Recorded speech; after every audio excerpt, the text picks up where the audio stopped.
เหตุได้ผลเพราะจากพระสูตรที่ศึกษากันในวันนี้เราได้เรียนรู้อะไรบ้างได้เรียนรู้ว่าชีวิตร่างกายนั้นที่เราเรียกว่าเป็นคนเป็นสัตว์อะไรต่างๆนั้นในพุทธศาสนาในหลักวิชาการจริงก็ไม่ใช่ประกอบด้วยธาตุทั้งนั้นชีวิตร่างกายนี้ประกอบด้วย18ธาตุด้วยกันไม่ใช่บุคคลไม่ใช่ตัวตนหรือผู้ที่ยาว่าเป็นเพียงรูปกับนามเท่านั้นถ้าเราได้รู้ถึงขนาดนี้ก็แสดงว่าเราลดสักยะทิฏฐิลงไปแล้วที่เราเรียกว่าคนนั้นคนนี้ตำแหน่งนั้นตำแหน่งนี้มันเป็นสมมติเป็นบัญญัติทั้งนั้นจริงๆไม่ใช่ถ้าเรารู้อย่างนี้ผลก็คือเราจะลด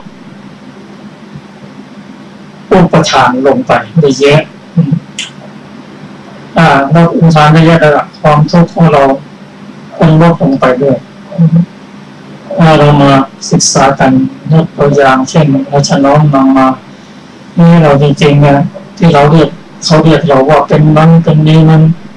ทางพุทธศาสนาเป็นเพียงรูปเป็นนามเท่านั้นเองรูปนามนี้ยังแยกไปเป็นอย่างอื่นอีกเป็นขันธ์ห้าอายตนะ12ธาตุ18แล้วยังเป็นอินทรีย์12อีกด้วย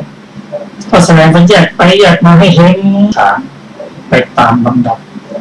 ความเข้าใจก็จะเพิ่มมากขึ้นเช่นเราปฏิบัติธรรมแล้วถ้าเราเห็นว่าไม่ใช่สิ่งเดียวกันนะ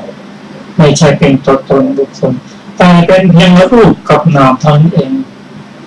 รูปก็มีลักษณะของเขารูปธาตุของเขามีลักษณะเขาแต่ละอย่างไม่เหมือนกันเนี่ยต่อไปอย่างรูปธาตุนั้นก็ลักษณะที่จตุกะของเขาก็คือแตกสลายไปทำลายไปในที่สุดมีการกระจายกันออกไปเป็นกิจเป็นอัปยากตะธรรมนั่นเป็นอาการปรากฏคือรูปของเรานั้นไม่รู้อะไรเป็นอารมณ์เป็นรูปธาตุไม่รู้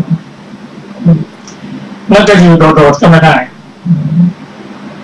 รูปนั้นก็ต้องอาศัยวิญญาณเป็นเหตุได้เนี่ยถ้าเราศึกษาไปเราก็รู้ความเข้าใจในพระธรรมของพระองค์รู้สึกว่าไม่ละเอียดสุขุมลึกถ้าถามว่าคำว่าผัสสะก็ดีเวทนาก็ดีตัณหาก็ดีใครเป็นคนแต่งตั้งขึ้น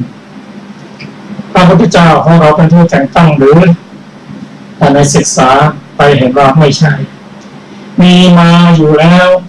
พระพุทธเจ้ากี่พระองค์ที่ผ่านมาจนนับไม่ถ้วนก็มีชื่ออย่างนี้อยู่แล้วเพราะฉะนั้นที่เรารู้นี้เป็นเพียงที่พระพุทธเจ้า